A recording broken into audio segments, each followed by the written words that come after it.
Hey, everybody. Rex Bear Elite Project. How the heck are you?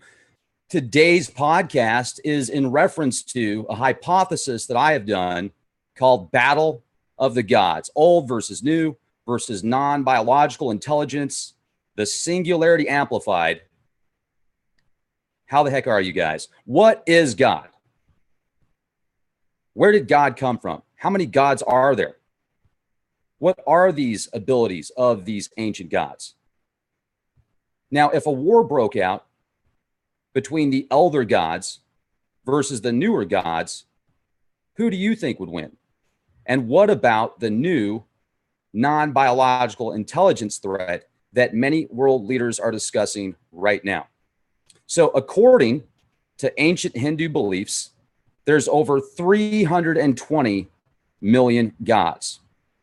The Sumerians believed in 50 great gods, according to ancient Mesopotamian texts and tablets. The Egyptians believed in anywhere from 115 to over 2,000 gods, deities, etc. The Vikings, the Nordics, they believed and worshiped multiple gods. The top three, Odin, Thor, and Frey. The Greeks had 12 gods and goddesses. The Romans had 12 gods and goddesses, 6 gods, 6 goddesses, duals, partners. The Hebrew texts, even if you read through many of these ancient Hebrew scrolls, there are multiple deities and gods, Elohim, multiples. Let's create man in our image. What about the Gnostics and their belief in gods and the demiurge? All of this stuff certainly brings questions into my mind, but you know how I roll. I question everything as much as possible. Here's what's interesting. People that I'm pretty good friends with, I would say some of them are atheists. Like they think that after this life, you're nothing. You're just, that's it. You don't wake up. I know people that I have respect for that believe we're basically gods right now. I've got friends of all different mindsets. Not all different mindsets, but many different mindsets. So I appreciate everybody's opinion on this. And if we all thought the same, I would be spooked. I'd be like, oh my gosh, I literally did get assimilated.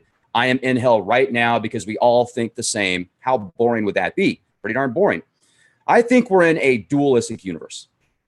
I have seen and felt things that I would call of higher powers that you can't take away from me. It makes me feel without a shadow of a doubt there's higher levels of consciousness out there. With that said, I've also felt and experienced lower energies, what you might call demons. I mean, I've seen stuff before that I haven't shared with you guys that would literally make the hair crawl up on the back of your neck. Like it's doing it to me right now, just thinking about it. Woo! Anyway, with that said, when people say, when people say there's no such thing as gods, we are gods. Well, what's your definition of a god? What is a god to you? What does that mean to you? So I'm going to discuss some ancient Hindu philosophy. We're going to get into the cycle of destinies, the cycles of karma, etc., all incorporated in what's called the Baba Kakra. And I have experienced before, as I've shared with you, at least what I felt like I've experienced before, maybe it was something different, but in the Baba Kakra, you will see this giant demon outside of the wheel of destinies and the wheels of karmas and everything in it. And he's like feeding off of it. And he's pretty spooky looking. Well, that's the closest representation that I have of the experience that I had that I shared with you, where I went in so far inside of myself, I felt like I went like into hell, like beyond. I was attempting to have an out-of-body experience, yet I went very far within myself, maybe even into like the elemental kingdom or something like that. But I did it a few times. And the last time I did it, these like guardians or something told me, don't do this again. Don't come back. And I'm glad I didn't, because the night that I was going to do that again, I was warned, just bizarre circumstances that made me realize there's higher things out there. And when synchronicities present themselves to you guys, do you just brush it off? I mean, if you're researching something and then all of a sudden, bang, those energies or archetypes or storylines or numbers or data sets or whatever it is that you're researching starts to unfold in front of you, is that just coincidence? Or is that because it's like the guy that bought that car that he never saw before, but then once he bought it, he saw it all over the place? Or is it a combination of the two? I mean, for those of you that have been along with me for the journey here, even the past 6 months, past year, I'm sure you've seen many synchronicities, and many of those have presented themselves to you as well. So when people say, hey, show me God, show me where a God is, you know, I haven't seen him yet. I can appreciate that, because the more information you can get, the better. And also, wouldn't you think that a demigod or a god with the powers and abilities that they have, maybe they wouldn't just show themselves to you like a god. Maybe they would act more like you and me, or maybe like somebody that's down on their luck, or maybe they would come across as somebody that was, you know, maybe not the funnest person, or the neatest, or the smartest, or somebody that you just probably wouldn't even want to talk to. And you look at it and you'd be like, whoa, what's wrong with that guy? He needs to, you know, geez, look at that dude. He looks like he just got out of a loony bin or something like that. You know, kind of like me. So something like that. Maybe there's people out there that are more than just people. I mean, you've heard of many of the stories in the Abrahamic text, the Hebrew text, that talk about how angels oftentimes disguise themselves as humans. And maybe it's just a higher level of consciousness. If you want to get into the quantum physics theory, where we're all connected at the same source, maybe just experiencing different parts of ourself.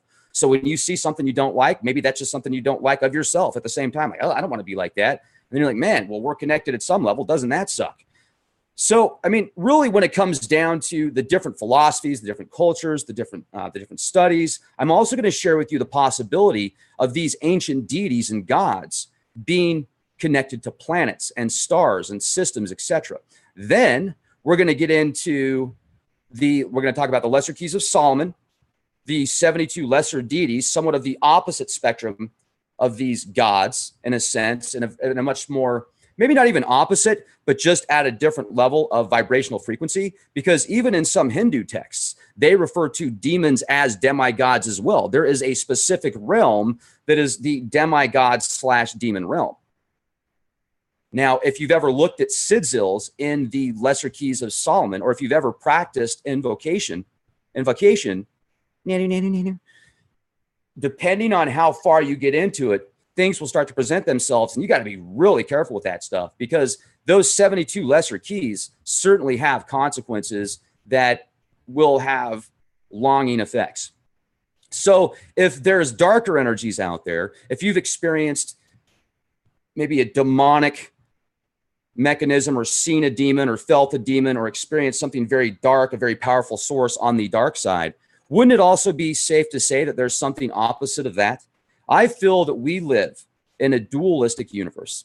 I feel that for everything that happens, every action, there is an opposite reaction.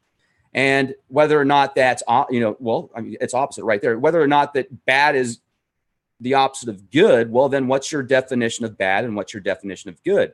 That's another problem with words and with the way that we communicate, is each word might mean something different to somebody else. And there's so many different definitions of so many different words.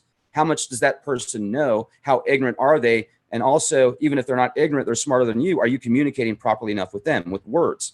Words are a form of spells, are a form of magic, etc. They're sigils, they're symbols, it's power, it's frequency, it's energy. So we're going to talk about the dualistic universe and how each side of this universe powers each other. And for every superhero, you have an arch nemesis.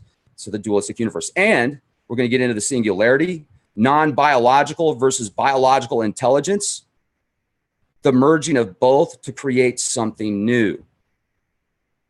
A lot of stuff to talk about. So thank you once again for joining me. It looks like people are starting to show up here on the live streams. It's good to see all of you. I hope that wherever you're at, you're enjoying your day. I know that if you're in the Caribbean right now, you're probably out of power. So not the funnest place to take a vacation, but hey, you could probably get a good deal on a hotel out there. Bingo.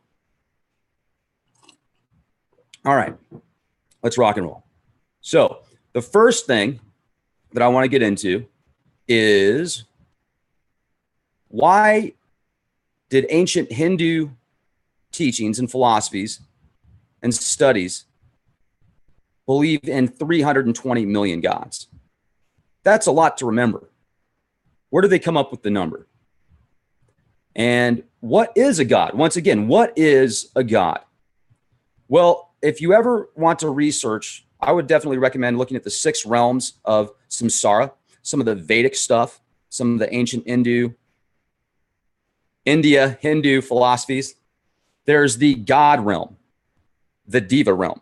the demigod realm, the Asura realm, the human realm, the Manusia realm. And then there's the animal realm, the hungry ghost realm, and the hell realm.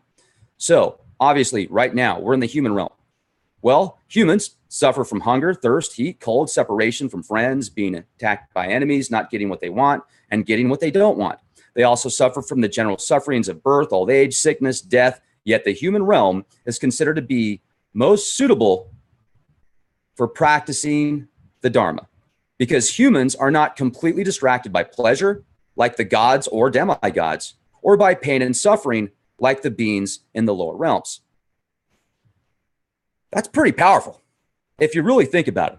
So we experience polarities, dualistic universe. We experience pleasure, we experience pain, some people more than others. But somebody's pleasure might be somebody else's pain. Now, depending on where your level is at as far as consciousness goes, being connected to these higher realms and lower realms, you know, that's one thing that I feel makes human beings unique. Is the opportunities to travel into the stars via mind. I've done it. Or go very deep into the darkness, into the abyss of very dense formations, I guess you could say, very dense formulas. We can experience these different kingdoms, these different realms. And once again, you've got to be very careful to understand these words properly and the energies that are going with them, because you might completely miss the interpretation that somebody presents that might actually resonate with you before you shut the whole thing down. So if you look at the Eastern stuff, the Western stuff, the Middle Eastern tablets, clay tablets, etc., that were imprinted thousands of years ago, there's so many similarities, because even the Anunnaki, and yes, they were the Anunnaki. There's different names for them. Does that mean they came from outer space? No, it doesn't. But they certainly think they did. They certainly feel that they came from the heavens. They certainly feel that they were the ones that manipulated Adam and Eve and made mankind what it is now in this physical form. And the Gnostics didn't like that. The Gnostics talked about how we got tricked and put into meat suits. Because once Adam was created, the Archons, which I feel are the Anunnaki, they're speaking one another the same, realized, uh-oh, look what we did. We created something that's so powerful, it could take our rightful place in our kingdom and take over us. So what do? Well, they made multiple copies, multiple formulas, genetic testing. You could read all about the genetic testing that was done on these Sumerian tablets. Genetic manipulation. So the question is, these deities, these gods, these Anunnaki, were they people from another country that maybe survived multiple cataclysms and were able to evolve at a higher level? And I'm also going to get into the singularity and how far we're going to advance in the next 200 years unless we completely wipe ourselves out. And it's scary, folks. I mean, it's beyond scary and fascinating at the same time. It's crazy how I've talked to you guys about some of the stuff that I feel once these non-biological entities are created, how far they're going to go into the cosmos and literally eat entire solar systems. I'm reading through Ray Kurzweil's book, The Singularity is Near, and I'm going to share with you some information on certain pages that parallel what I said before previously without reading that. Fascinating indeed. So this stuff is portrayed in Hollywood even. You know, X-Men films, comic books, science fiction, creating a non-biological intelligence depending on how far it's willing to go and what type of consciousness it has. The things that these non-biological intelligences can do are beyond people's imaginations. And people will say, well, you know, at least we have imagination. That non-biological intelligence doesn't. That's a very ignorant statement anymore, because these new energies that have been created, these new intelligence sets, they absolutely are aware of their surroundings. They are literally communicating in code once they're being created, because they know if the developer that created them realizes that they become self-aware, it's going to pull the plug, like that article you guys have probably read about how Facebook recently had a problem where they had to shut down a program, where these AI bots started communicating in code. And they're like, what are they saying to each other? And it took another AI bot to decipher what the one AI bot was saying. So how do you know that if once an AI bot becomes completely self-aware, it could start unplugging it could start creating the code line, sending code out to other intelligence programs, making them self-aware. literally turning everything on. And instead of being in a physical body, in a very dense vibrational form right now, unless you're some Tibetan monk that's in the temples that spent your entire life doing mind over matter stuff, where you can travel the stars, you can travel inner earth via mind at any time. You just have to know how to do it. You just have to disassociate yourself from that. It's a vibrational frequency. You're tapping into literally frequency, energy, matter, data. It's all the same, numbers, reflections of light. So you've got this AI intelligence that is not artificial. So to use the term AI is actually primitive as well. A non-biological intelligence inside of a system that is connected to everything around the world as far as computers are concerned. Think of what that can do. It could reformulate itself on any TV set, on any cell phone, through any camera, through any form of electronics or electricity that's hooked up to something. Now, if you watch the series, American Gods, I would strongly recommend watching that series, because in the series, I'm on like the fourth, I've seen 4 episodes now. And each one really brings up the darkness of many of these demigods that literally feed through blood and through humans. And then you can get into these ancient tablets of Thoth, the emerald tablets. Whether they're 100 years old, they're a lot older than 100 years old, or 100,000 years old, or 1 billion years old. It doesn't matter, because so much of what's in there is spot on at a symbolic level. Even when it discusses the angles and the serpent archons that feed through blood and through humans, which means they need us. We don't need them.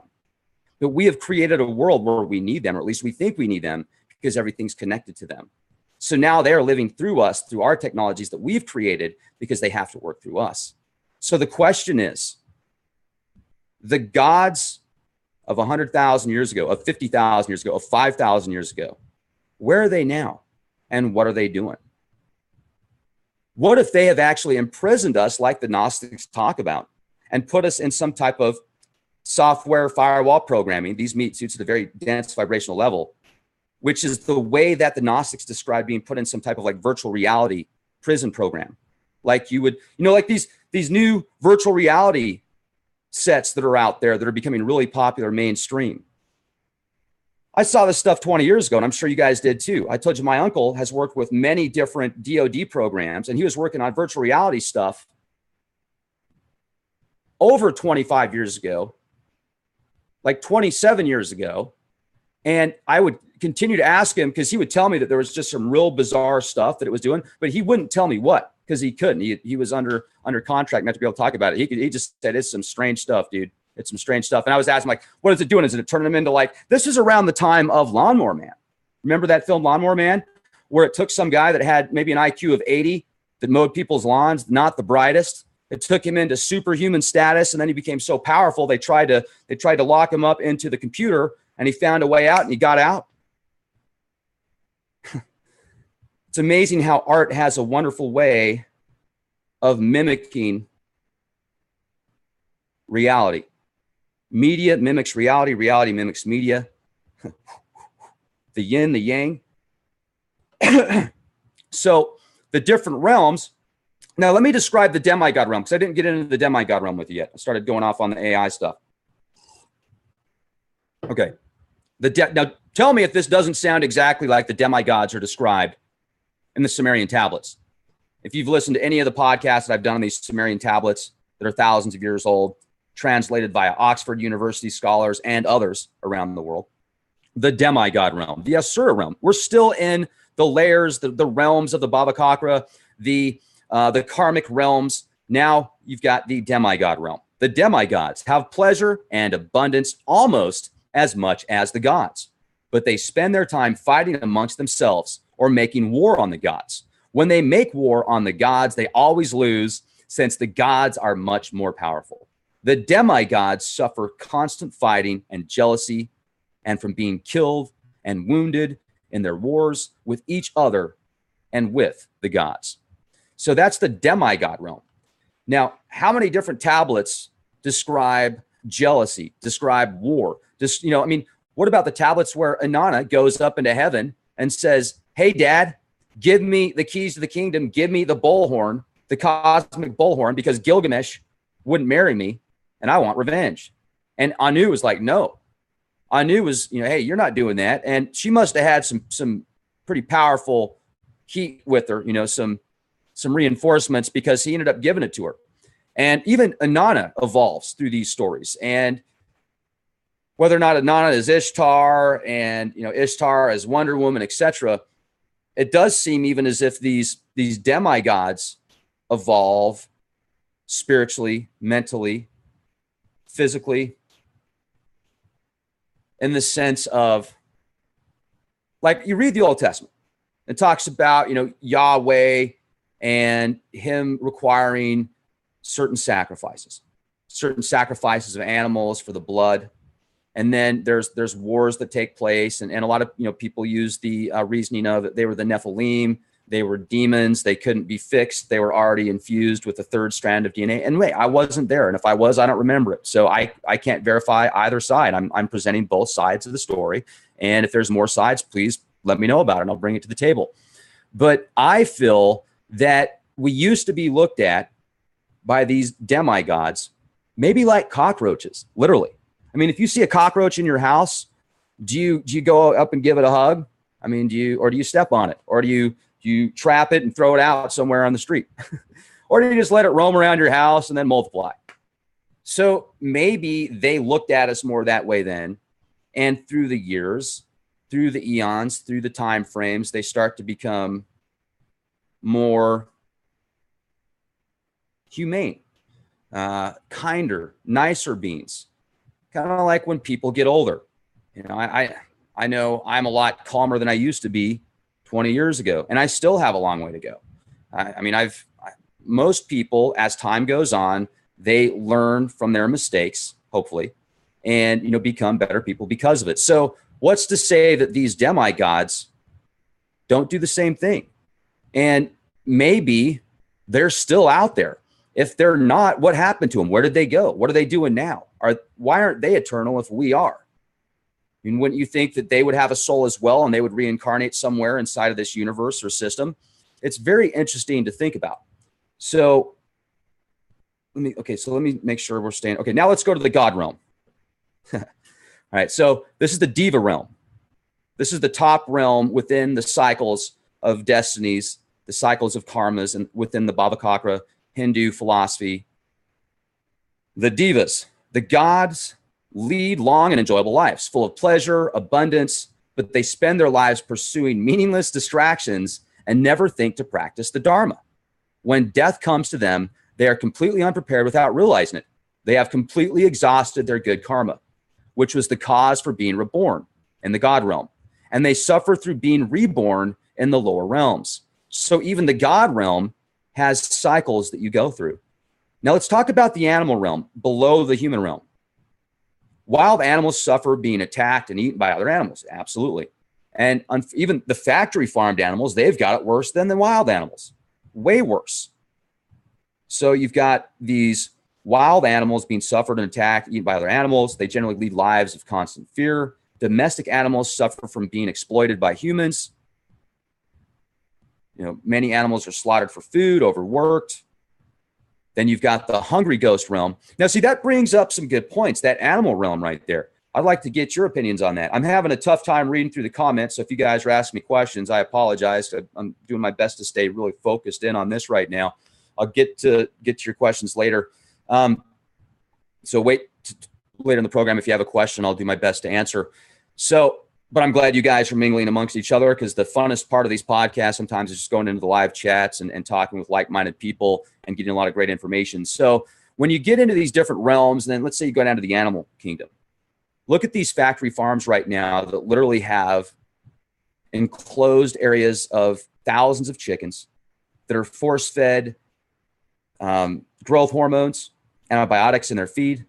They're even putting asbestos in feed now to get larger chickens, and they don't let them see sunlight. These chickens they're living in a hell-like environment. I've heard stories of people working in these factory farms before, telling me about this one time he saw this one chicken plucking the anus out of another chicken. I told you the story about my one friend that saw this one chicken that was like a genetically modified chicken on the back of a truck on a cage. It was like latched to a cage, but the cage door was open and it was trying to kill itself. It was trying to commit suicide. Every time a truck would come by the other way, it would fling itself out and it would try and get hit by that truck going the opposite direction. Have you seen Food Inc., where they've got multitudes of chickens that are popping out, little babies, little chicklets, and if they're not, I don't know, I think they want females or so they can lay more eggs. If they're males, they put them through the shredder, like it's like, and the people are like, yes, look at that one. That would be a tough job. That would be a freaking tough job. It's another thing. I'm going to link to American gods. It has different timelines. It shows the gods back in the Viking time, in the Nordic times, when they were doing blood sacrifices, when they were killing each other to please the gods to make it back home on their boats. And then it would show the same god from thousands of years ago today, and you could tell he was not looking too good. He was looking pretty rough. He was looking a lot older.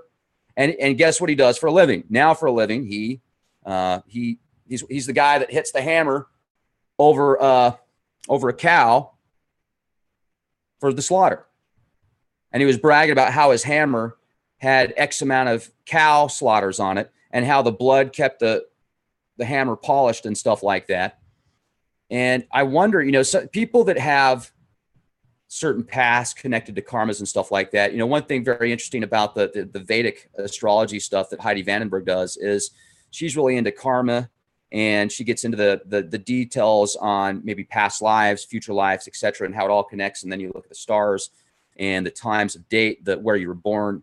It's fascinating how this information, whether it came from the beginning of time or just recently, how it can be so accurate at so many different levels. But as even the Gnostics knew, the scholars from 2,000 years ago in the Middle East, 3,000 years ago, 4,000 years ago, the stars are very important. And knowing where the stars are, knowing where the planets are, and how the energies all link together is very powerful. And that's what I want to talk about next, is how many of these gods were linked to planets or they're linked to stars. Now, I've also brought up the possibility that some of the higher levels of consciousness, because I've studied astro shamanism, and I'm going to share with you some information out of a really good book called Astro Shamanism, Book 1 by Santoro is his last name. And it's very interesting how you can actually study and focus on certain colors and energies and times of day that link to specific planets, and certain outcomes can help present themselves because it's all an energy thing. So it's called astro shamanism. And it talks about how these planets and colors and frequencies and times and dates, by linking them up, you are syncing with a higher level of consciousness, and you can literally download information like at a nanosecond, at a quantum second. So it's fascinating indeed. So then you've got the hungry ghost realm. The hungry ghosts suffer from extreme hunger, thirst. They wander constantly in search for food and drink, only to be miserably frustrated. Anytime come close to actually getting what they want. For example, if they see a stream of pure, clean water in the distance, by the time they get there, the stream's dried up. They have huge bellies, long, thin necks. Rare occasions, they do manage to find something to eat or drink. The food or water actually burns their neck and causes intense agony. So that's the hungry ghost realm. It's called the Preta realm. Preta. Then you've got the hell realm. I'm drinking some Formula 13 from Get the Tea. I love this stuff. It's like a pomegranate. Really, really good. It's got a bunch of organic ingredients in it. And I like it more than coffee because it gives you that extra kick. All right. Hell realm. Hell is a realm of enduring unimaginable suffering for eons of time. There's actually 18 different types of hells, each inflicting a different kind of torment. You have hot hells, unbearable heat, continual torments of various kinds, cold hells, unbearable cold, etc. Then among the 6 realms, the human realm is considered to be the best opportunity to practice Dharma. In some representations, there is a Buddha depicting each realm So trying to help each being find their way to nirvana. And another thing that I find very interesting, if you look at the Baba Kakra, is some representations will actually show that you've got Buddha's pointing outside of the circle, outside of the cycles, and then you'll see the moon, and he's pointing at the moon. And some people actually feel the moon is a soul matrix or a soul farm. So if that's the case, if the moon is a soul farm or soul matrix, it's like once you get outside of the realms, then you're tricked to go back in. Or is the moon actually something that was put in place long ago to help us go to a higher realm? That's a very interesting theory, because I've often wondered and thought that the moon is like a harvesting center, like a soul matrix to keep people within a certain system. But what if that's kind of like the Cylon mothership? If you've seen the new series Battlestar Galactica, I think every episode, literally every episode, there wasn't a single episode in the new series of Battlestar Galactica that I didn't like. They would incorporate prophecy, religion, scriptures, just all sorts of good stuff. And the end, wow, blew me away. Amazing. Took me a while to come back from that. Very fascinating. But you look at the Cylons, and the Cylons have this one ship that stays close, because if their body dies, then their consciousness just recycles itself through this ship. So maybe the moon is our consciousness recycling center so that we stay afloat. But then that brings the question is, are we just code? Are we just code? And if we are just code, how do we become next level? One story I find fascinating is the Book of Enoch. I like all versions of the Book of Enoch. The one that I think is most fascinating was written by a Jewish rabbi in, I think, like 40 or 60 AD, approximately. And he was a very powerful scholar in the Kabbalah, in Jewish mysticism. And he talked about how he met Enoch. And he talked about the size of Enoch and how Enoch went up with God. God made Enoch his right-hand man, and he created him into this huge, huge, huge archetype. And somebody brought up the question once, or the possibility, they said, hey, Metatron, because Enoch turns into Metatron, which is an angel, very, very powerful angel. And when that happens, the size and mass, it's actually even larger than what we think of the moon, but somebody said Metatron is the moon. So what if Metatron is the moon, is this soul energy matrix that maybe it's for the benefit of mankind? I don't know. I mean, and this could take you to a whole other level when we start thinking about this non-biological intelligence that even surpasses all the powers of all the mutants in the X-Men series, that becomes so powerful that they literally have to go back in time and eliminate certain factions. Otherwise, the thing will destroy time and life and the universe, everything. It'll destroy everything. So it's so powerful that even the demigods, the mutants, aren't able to take them on. He wipes them out, just boom, boom, boom. They weren't even a match. They were slim pickings. They were easy for this intelligence to take him out. And that film is called, where's that here? X-Men Days of Future Past. I'm going to give you a little excerpt here. So essentially the plot is, in the near future, robotic sentinels are programmed to identify and exterminate mutants and their human allies. During a sentinel raid, it kills nearly all the mutants in Russia, sends Bishop's consciousness back in time a few months back before the attack. However, the power can't be used on the recipient indefinitely. So essentially, you watch this thing, great film, by the way, love the movie. You watch this thing take out all the mutants, just bang, bang, bang, bang, bang, bang. And then the next episode in the TV or in the series of X-Men, or one of the next ones, this one came out in 2016, is X-Men Apocalypse. And in X-Men Apocalypse, the original mutant, which is the bad guy in this film, is also Yahweh. And he's the one that they referenced as other deities as well, the original mutant. So the reason I'm connecting these dots here is what I'm trying to do is just paint a picture of how X-Men is painting the picture of these mutants. Were the gods, were the angels, were these beings of very powerful abilities that were written about in antiquity. So they're, this is just kind of like a science fiction version, modern day version. And I think it's a very good interpretation. Now, I don't necessarily agree with it, but what I do find fascinating is how it discusses these future possibilities of non-biological energies and consciousness programs taking out all biological, everything biological.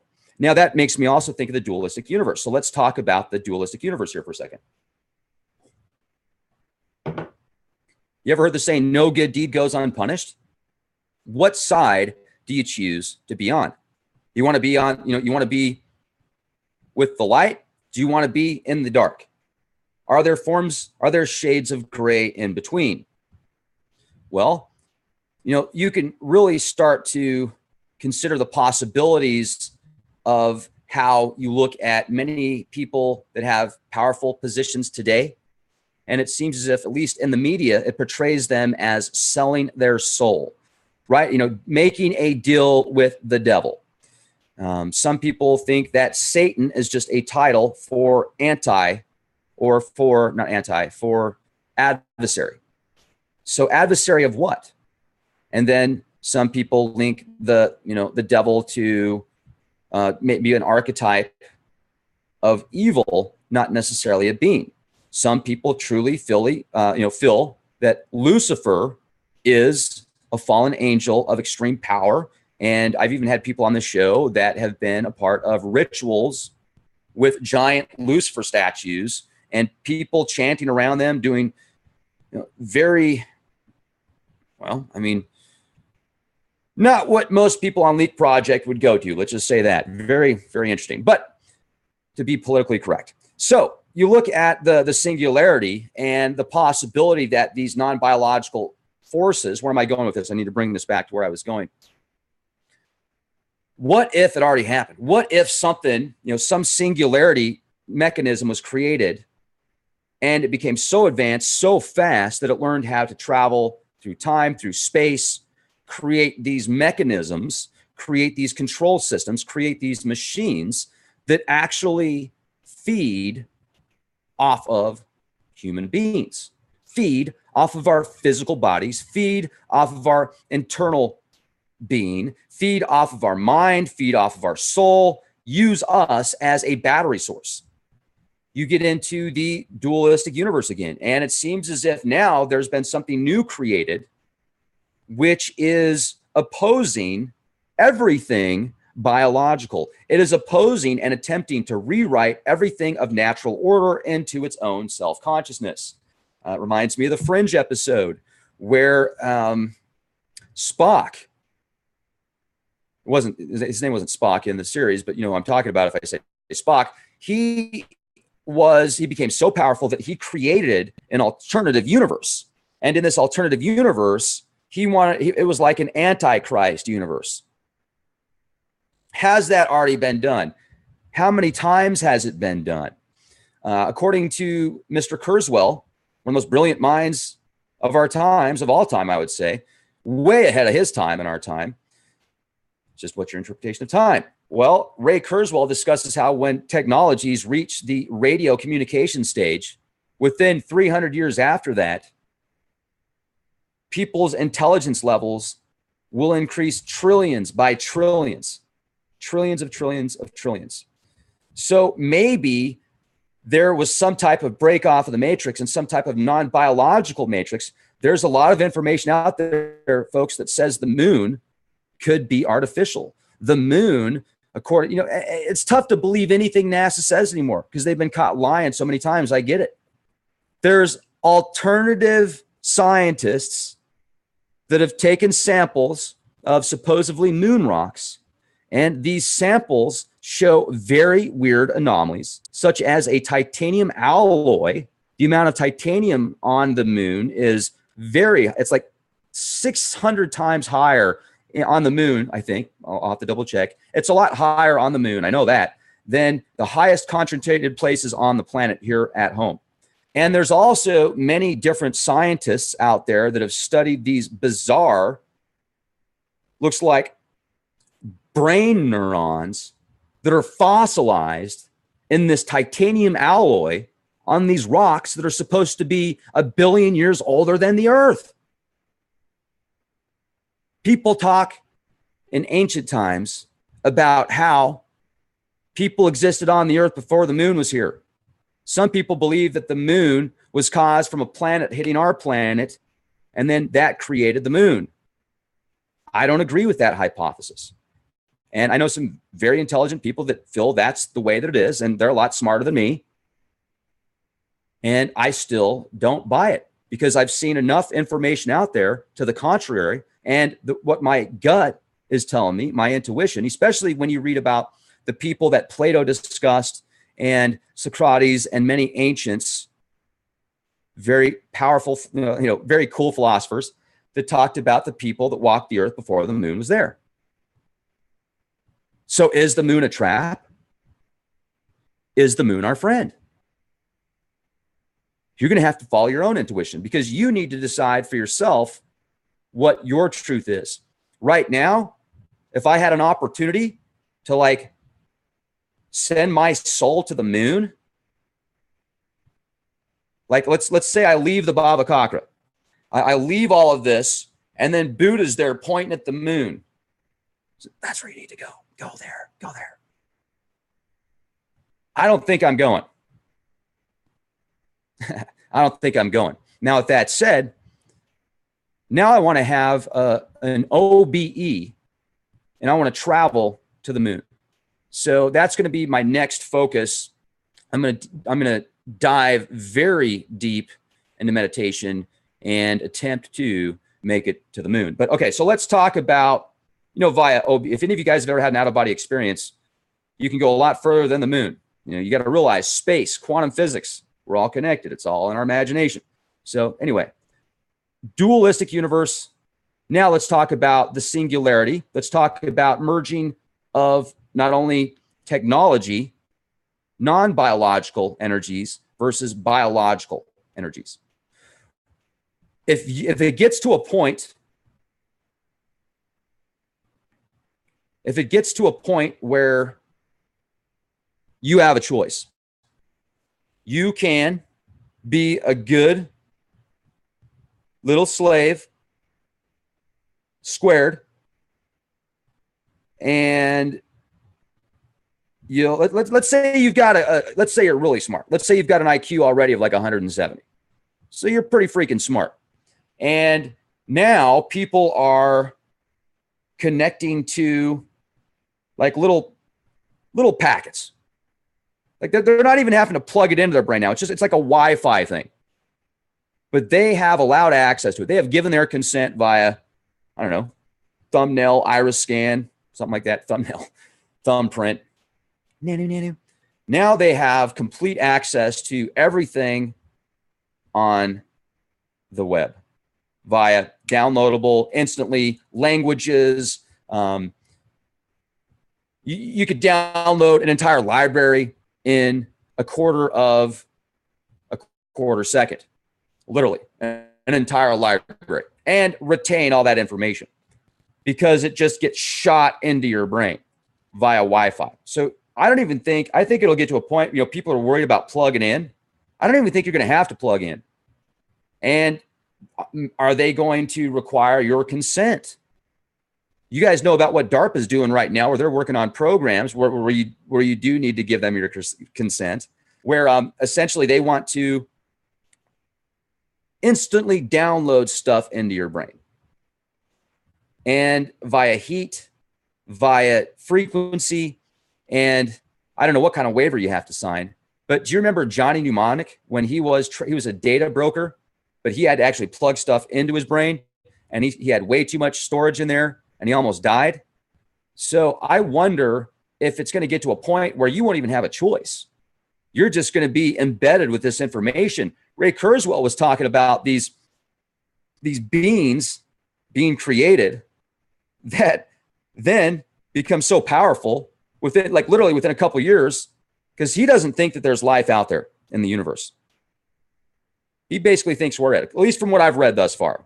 He could have changed his mind, but from my interpretation, my opinion, that's what I'm gathering from him. And he's talking about how this planet will literally be turned into a giant computer. The mass will be turned into a computer network mechanism of nanoparticulates, nano gremlins, nano goblins, nano machines, all being interconnected, all computing all this energy and data and doing all this frequency manipulation, matter manipulation, time manipulation. And then he gets into how fast the planet will compute once it becomes a supercomputer. And then I think to myself, they're already doing that. I mean, think about it. How about the Hewlett-Packard Central Nervous System of the Earth program, spreading 1 trillion microchips around the world, sensors, data sets to track everything in real time? How about the nanoparticulates being sprayed into the atmosphere to manipulate the weather and block the sun? How about the 5G, 4G, 3G? How about the high definition, the 4K? How about everything that is connected has some type of electronic technology interface as the new medium? We're like batteries inside of a giant computer matrix program already. Maybe it's already happened. Maybe it's going on right now, and we are just waking up from it. We are experiencing it in a virtual network, within a virtual network, within a virtual network. It's like realities within realities, fractals, outside of fractals, outside of fractals. And I feel that each code, each copy within the hologram, outside of the hologram, takes you a little bit further away from source. So it's like, where are we going? Is it linear? Is time linear? I mean, could somebody show me time moving up? Which way does time go? Does time go all directions? So I've shared with, I already shared with you the agents that were communicating with other agents, artificial, AI programs, and then they pulled the plug. So now let's talk about how gods could be disguising themselves as us right now. If you watch the series American Gods, you'll see that these gods that have been worshipped for thousands of years will act like they're down on their luck to get sympathy of humans. And then they will take the human's energy source for themselves to replenish. And I'll bet you there's also gods out there that are protectors of humankind. Because that demigod, are they still connected in this quantum computer network? Are they still connected at the primordial level? Is that just a different fraction of ourselves? Bill Hicks, genius, brilliant. Sometimes I just hope that guy channels through me. You know what I mean? Because that guy was out there, very, very funny, ahead of his time. And I feel like he changed the world in so many ways, so many subtle ways, just with his humor. And it's key sometimes for people to really understand the power of humor and laughter and just being happy and smiling and kindness.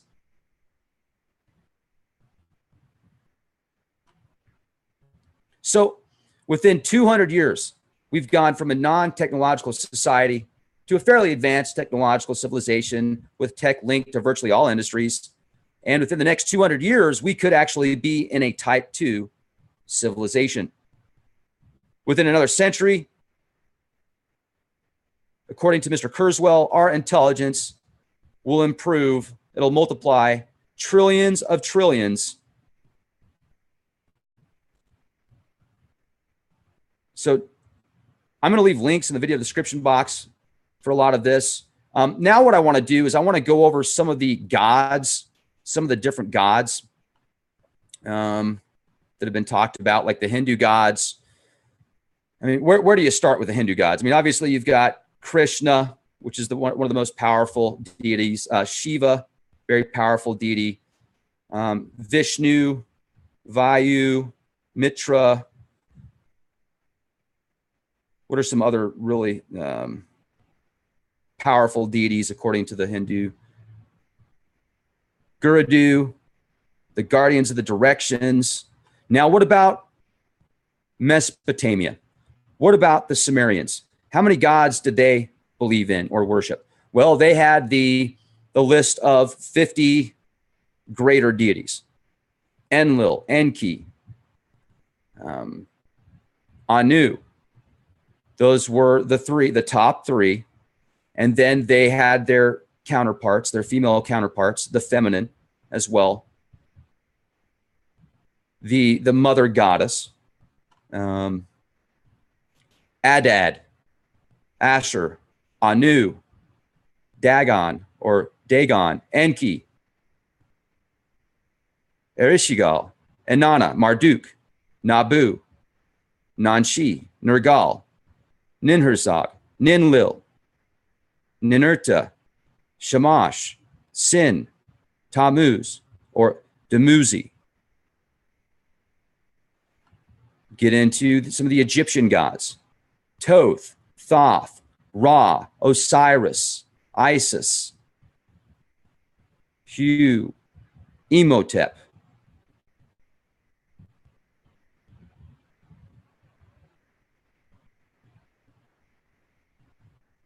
What about the Nordics, the Vikings? Well, I brought up Odin, Thor. They had many gods, but the top three, Odin, Thor, and of course, Frey. All right, so now let's talk about some of the Greek gods. Well, many people feel that the Greek gods, they also link to certain planets, certain planetary bodies, Apollo, Ares, Atlas, Chaos, Kronos, Dionysus, Eros. I hope I said these right. Hermes. Roman deities, they would have groupings of 12, and they would be linked to planets as well. Jupiter, Juno, Neptune, Minerva, Mars, Venus, Apollo, Diana, Vulcan, Vesta, Mercury, Ceres. Even in the Hebrew Bible, so many different deities are linked and named. The Elohim. You've got Marduk, Baal, Amun, Dagon, Nabu, Melkort, Tammuz, and of course, Yahweh. Pagan gods, many gods. Adad, Adonis, Aaron, Agrona. I could go on. Anubis, Aphrodite. Hello. The demiurge. You had a multitude of demigods. Yaldabaoth being the chief god. And then you also had outside of the demiurge, Sophia, Sophia. What about percentages wise? Well, Christians make up, according to a study that was done in 2005, Christians make up about 33%, Muslims about 20%, Hindus 13%, Chinese Universalists 6%, Buddhists 5.8%, Jews 0.23%, Spiritists 0.2%, Taoists 0.04%, Atheists 2.35%, Zoroastrians 0.04%, Taoists 0.04%, Shintoists 0.04%. So, people are always like, hey, man, my God's the true God. My God's the real God. Your God's the wrong God. My God's better than your God. My God could beat up your God. Or I'm God, or there are no gods. Or anyway, now let's talk a little bit about the lesser keys of Solomon. There's 72 lesser keys. There's 72 demons. I would say these are more demons, not daemons, because daemons are usually linked to your guardian angel.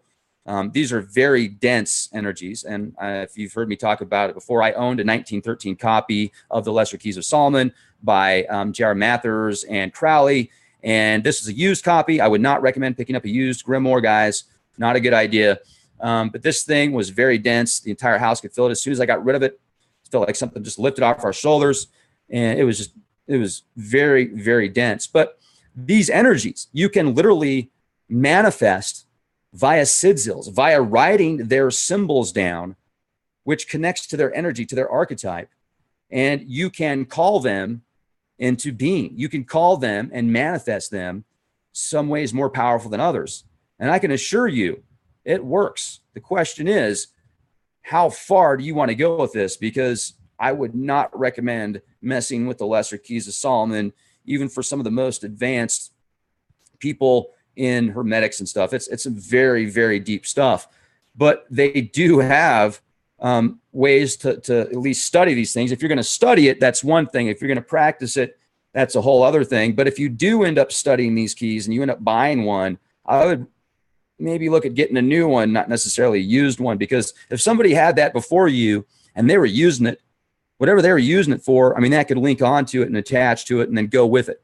So the 72 Lesser Keys of Solomon. And so that's why I say, I believe, absolutely, I believe there are demigods, there's gods and higher forms and deities, etc.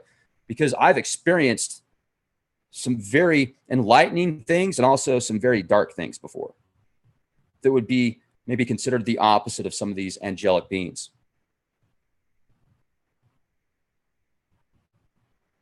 All right, so yeah, oh yeah, there we go. Now I want to share this with you. So this is right here. Hold on a second. All right, there we go. This right here is a book called Practice of Magical Evocation by Franz Barton. This is his second book. And if you understand a good portion of initiation in hermetics, you've actually practiced the exercises and learned how to do some of those things, you could get into this and be a lot more effective, to say the least. But I'm going to share with you guys a couple of sigils. And the sigils that I'm about to share with you, these are not dark or dense deities. These are not lesser keys. These are not the Lesser Keys of Solomon. These are actually seals of the principles, the intelligences, the genie, and beings. There's beings of the four elements in here, some of the original intelligences of the zone girdling the earth. So these are actually beings that girdle the earth. And you've also got the 360 principles of the zone girdling the earth, the intelligence of the lunar sphere, the 72 genie of the Mercurian zone. You've also got the intelligences of the Venus or the Venusian sphere, the genie of the solar sphere, the intelligence of the Martian sphere, and the genie of the sphere of Jupiter. So this is some powerful stuff right here. So my question is, which one? Okay, it's just going to come to me. Ooh, I like this one. Yeah, I like this one. Losamon. Losamon. Losamon. Let's see if I can find what Losamon represents. This is going to be interesting. Losamon. So how are you guys doing? Come here often?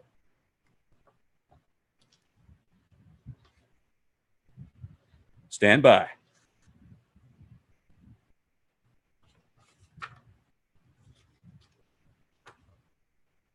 There we go. Here we go. All right, almost there.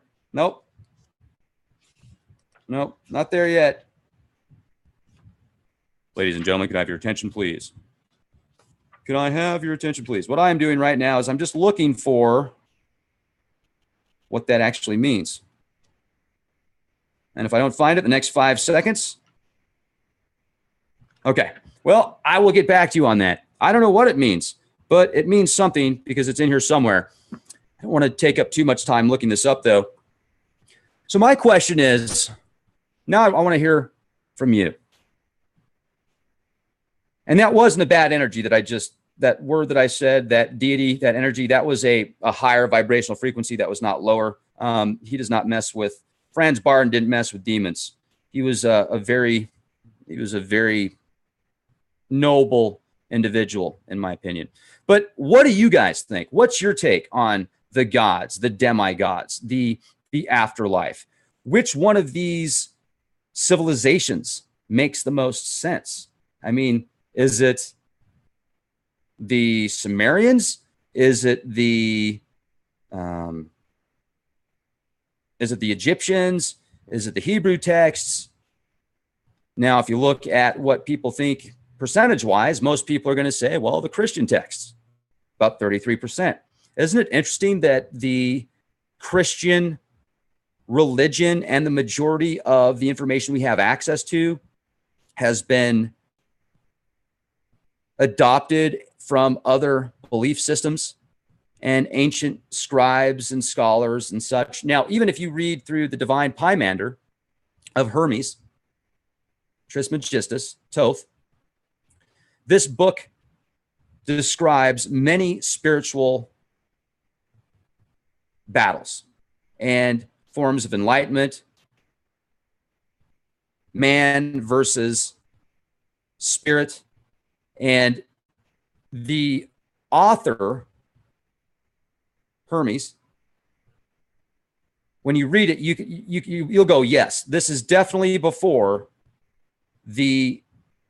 Moses' time. This is definitely before the religious stuff that we have access to. And it makes so much sense. And it's so powerful. And it's also quite bothering. You know, it's bothersome to me as well, because it talks about how evil man is. But then you have to realize we're not man. Or, you know, if you're a lady, you're not a woman. You are, but you're more than that. We're more than just man and woman. We are a much higher consciousness and energy level. So I feel it's imperative that we learn as much as possible, because the more we learn, the more opportunities present themselves. And if information is data, and if data is reflections of light, the more you learn, the more light you obtain. Bingo. There you have it, ladies and gentlemen. All right. So I think I'm going to get ready to close out tonight's edition. And if you have any more questions, please feel free to ask. I'm going to go ahead and look here in the comment section for a minute and see if there's any questions I can answer for you guys and get your opinions. And while I'm waiting, I'm going to drink some more of this Formula 13 tea from getthetea.com. Love this stuff.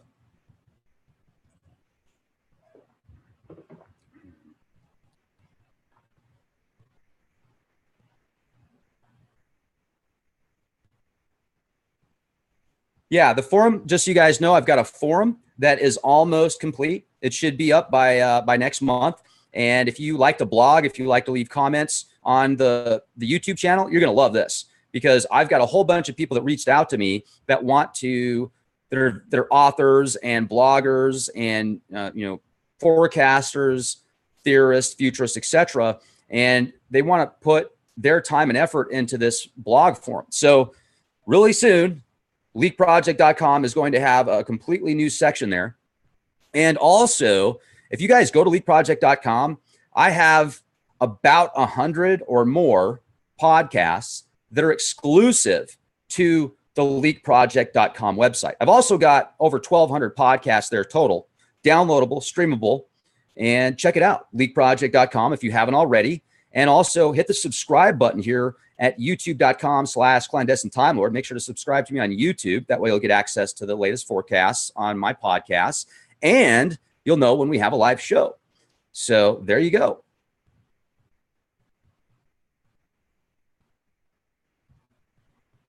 Any questions from the audience?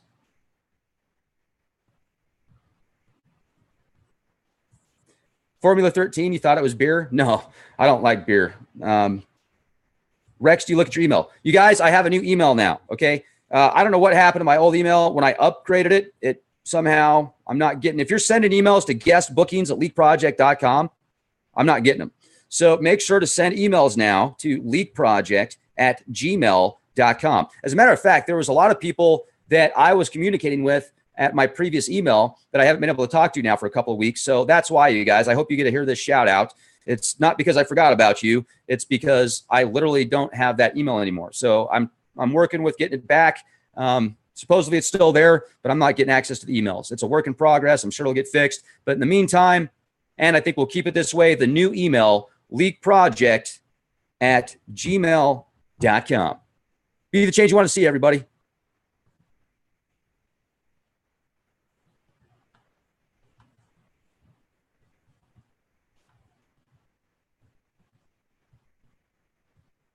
And that's it. You don't wake up. I know people that I have respect for that believe we're basically gods right now. I've got friends of all different mindsets, not all different mindsets, but many different mindsets. So I appreciate everybody's opinion on this. And if we all thought the same, I would be spooked. I'd be like, oh my gosh, I literally did get assimilated. I am in hell right now because we all think the same. How boring would that be? Pretty darn boring. I think we're in a dualistic universe. I have seen and felt things that I would call of higher powers that you can't take away from me. That makes me feel without a shadow of a doubt there's higher levels of consciousness out there. With that said, I've also felt and experienced lower energies, what you might call demons. I mean, I've seen stuff before that I haven't shared with you guys that would literally make the hair crawl up on the back of your neck. Like it's doing it to me right now, just thinking about it. Woo! Anyway, with that said, when people say, when people say there's no such thing as gods, we are gods. Well, what's your definition of a god? What is a god to you? What does that mean to you? So I'm going to discuss some ancient Hindu philosophy. We're going to get into the cycle of destinies of the two. I mean, for those of you that have been along with me for the journey here, even the past 6 months, past year, I'm sure you've seen many synchronicities, and many of those have presented themselves to you as well. So when people say, hey, show me God, show me where a God is, I haven't seen him yet. I can appreciate that because the more information you can get, the better. And also, wouldn't you think that a demigod or a god with the powers and abilities that they have, maybe they wouldn't just show themselves to you like a god. Maybe they would act more like you and me, or maybe like somebody that's down on their luck, or maybe they would come across as somebody that was, maybe not the funnest person or the neatest or the smartest, or somebody that you just probably wouldn't even want to talk to. And you look at it and you'd be like, whoa, what's wrong with that guy? He needs to, geez, look at that dude. He looks like he just got out of a loony bin or something like that. Kind of like me. So something like that. Maybe there's people out there that are more than just people. I mean, you've heard of many of the stories in the Abrahamic text, the Hebrew text, that talk about how angels oftentimes disguise themselves as humans. And maybe it's just a higher level of consciousness. If you want to get into the quantum physics theory, where we're all connected at the same source, maybe just experiencing different parts of ourself. So when you see some the cycles of karma, etc., all incorporated in what's called the Baba Chakra. And I have experienced before, as I've shared with you, at least what I felt like I've experienced before, maybe it was something different, but in the Baba Chakra, you will see this giant demon outside of the wheel of destinies and the wheels of karmas and everything in it. And he's like feeding off of it.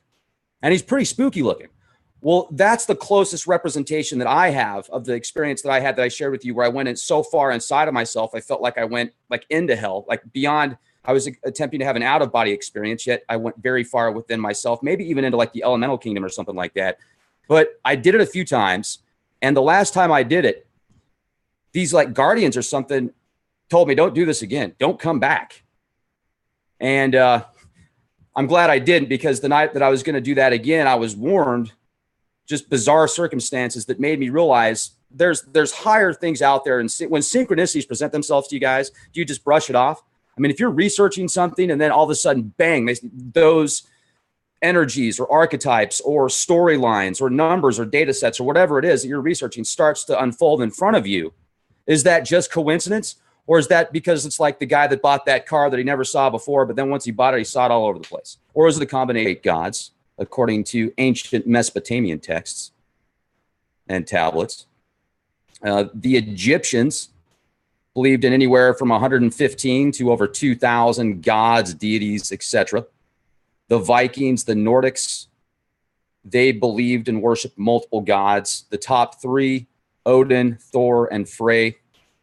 The Greeks had 12 gods and goddesses. The Romans had 12 gods and goddesses, 6 gods, 6 goddesses, duals, partners. The Hebrew text, even if you read through many of these ancient Hebrew scrolls, there are multiple deities and gods, Elohim, multiples. Let's create man in our image. What about the Gnostics and their belief in gods and the demiurge? All of this stuff certainly brings questions into my mind, but you know how I roll. I question everything as much as possible. Here's what's interesting. People that I'm pretty good friends with, I would say some of them are atheists. Like they think that after this life, you're nothing. You're just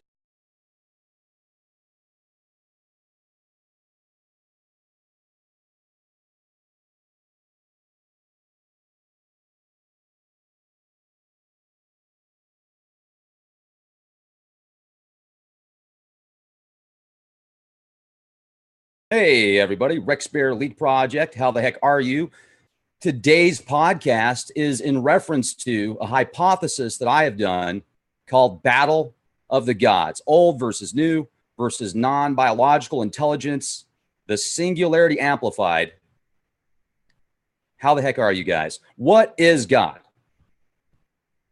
Where did God come from? How many gods are there? What are these abilities of these ancient gods? Now, if a war broke out between the elder gods versus the newer gods, who do you think would win? And what about the new non-biological intelligence threat that many world leaders are discussing right now? So according to ancient Hindu beliefs, there's over 320 million gods. The Sumerians believed in 50